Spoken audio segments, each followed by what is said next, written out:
So I want to share with you guys what that's a image of that's an AI image, by the way, if it matters. But look, so I want to show you guys real quick this conversation that I had with this random person. I believe that it was actually AI generated responses and that this wasn't really a person, but this seemed like a person that wanted to uh, kind of shill for war and conflict. Anyway, so I'm going to read it out real quick. Hi, I'm Jen. Curious how people in North Carolina view America's relationship with Israel. Open to chat. Stopped in. Now, I get things like this all the time where people are questioning me and asking for my opinions on different matters and such. Because I signed up a long time ago for different opinion survey things that would eventually get me some money in my pocket. This I did of my own fruition. But basically, they kept asking me about my views on Iran and Israel. And I'm scrolling this because I'm just kind of showing you in advance before I do like a read and breakdown. So my response was, sure, go ahead. They said, that's great. Thanks for being open to chatting. In your opinion, what's the biggest thing driving instability in the Middle East right now? I said, wars over oil. I've talked about this before plenty of times on my channel, that war is bad. We need peace. And, they said, I hear you, but Iran has spent years funding Hezbollah to keep the region unstable, not to protect anyone, but to project power and block any path toward real peace. It's not Israel driving the instability, it's Iran using Lebanon as a proxy battleground. When you think about the conflict between Israel and Iran, what concerns you most? The risk of a wider war, the cost of U.S. involvement, or something else? Hey, are you still there? I'm texting at work. It will be intermittent. My apologies. Which was true. I was at work, but then shortly after I did come home. Okay, I'll check back in later. I said the war is used as a distraction. Americans have bigger things to worry about than the Middle East. We have families here that are homeless and enough going wrong in America that we shouldn't even be in a war at all.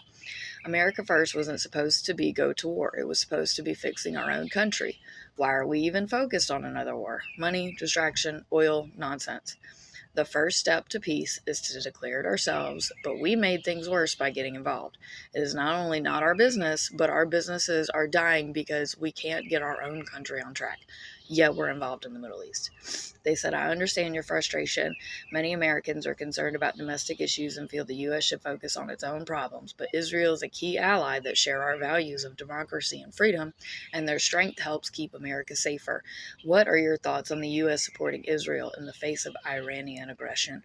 Now, let me just say, I'm not pro anyone. If you're cool with me, you're cool with me. If you're not cool with me, you're not cool with me. But I'm not ever going to promote war. I am never going to say that that's the answer. I'm never going to say that that's a sane decision. With that said, I'm never going to say, oh, I'm with you or, oh, I'm against you. I'm just going to say what's right and what's wrong. So my response here was, our leaders said on the campaign trail that we would have no new wars. This is considered a new war. If their leaders can't discuss peace, then their countries need new leaders, as do ours. We need adults and people who will communicate effectively. War has only been effective at destruction. American people are looking for progress. Israel has universal health care and Americans do not. I think that's a bigger problem than some scruple in the Middle East. This war has also destabilized America. It is the wrong answer all the way around.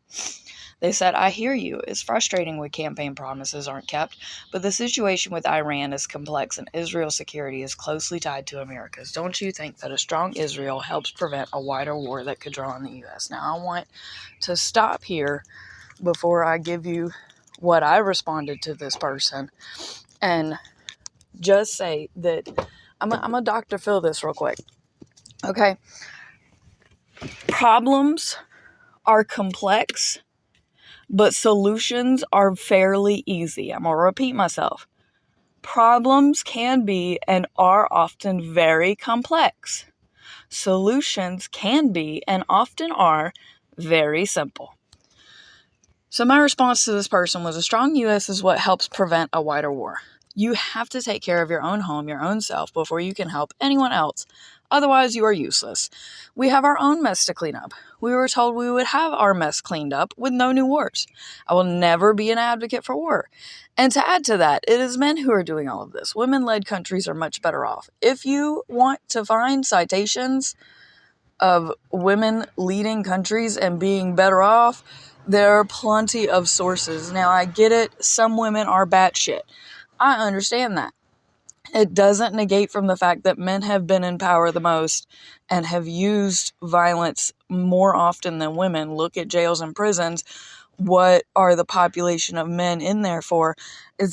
I'm not going to say like a percentage because I don't know offhand, but there is a large percentage of men that are in there for violence.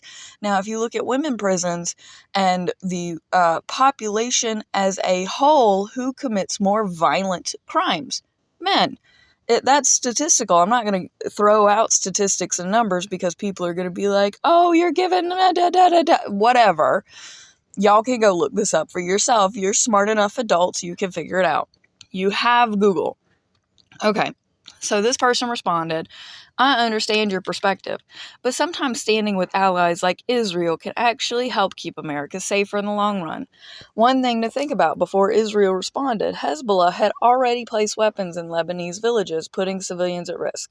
Does knowing that change how you view the situation for civilians? I said, I stand firm on the fact that violence is never the answer. War is never the answer. If they can't discuss this like mature adults, they shouldn't have control or power.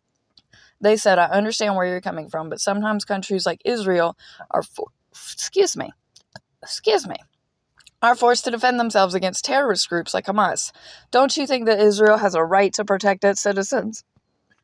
I said, of course, everyone has a right to self-defense. We also have the UN that should be doing their jobs and holding violent countries accountable. We have courts and laws for a reason. We are not utilizing our resources legally properly. Then this person sent me a link and said, I want to share a quick message about what's really driving the conflict in Lebanon and why it matters to Americans. Check it out here. And they posted a link, which I will put this same link in the comments. Not only did this not share a message about what's driving the conflict in Lebanon, but it also did not address why it matters to Americans, just so you know. And they also responded, let's focus on finding peaceful solutions that benefit everyone. Don't you think that's what Americans want? I said yes to peaceful solutions because I didn't want them to misinterpret anything of what I was saying was the contrary. So they said, that's great to hear. Peaceful solutions are always the best way forward. What do you think is the most important step towards achieving peace in the Middle East? I said, communication is key, because it is. You have to be able to talk it out. You can't just throw a temper tantrum and bombs, because that's ridiculous. They said, communication and dialogue can help resolve conflicts and build bridges between nations. It's heartening to see people like you advocating for peace and understanding. This was what most made me think that I was talking to AI. They said, does that change how you see what's driving the conflict? And just to clarify, just because I wanted them to spell it out for me, I said, does what change how I see what's driving the conflict? They said, what do you think about the role of Iran in the Middle East conflict?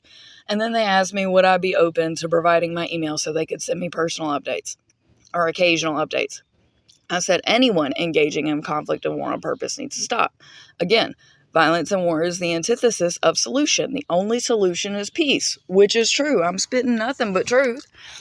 They said, I completely agree. Peace is the only solution, and it's great to see people like you advocating for it. Did you have a chance to think about providing your email for updates? Hey, are you still there? By this time, I was... Here, I'm just going to rerun my thoughts. Yes, I'm creating a care package for a little girl, Catalina, whose family lost everything in a house fire almost 2 weeks ago. She was affected most, lost all of her clothes and toys. Another American in need of assistance that has to rely on GoFundMe rather than our own country for resources through this difficult time. I will also link their donation page and the other posts that I forwarded to them.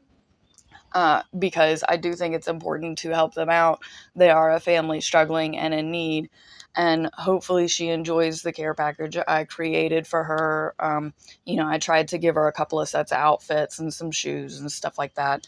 I spent maybe $200, so little things like that can help our community, but war does not help anything. I just wanted to share this because I found this whole conversation very interesting and very telling as to what kind of propaganda is being sent and trying to be discussed. And that I will always, always, always advocate for peace because that is the only solution. So if you like stuff like this, press all the buttons. I'm going to head out. Peace out, fam. Much love.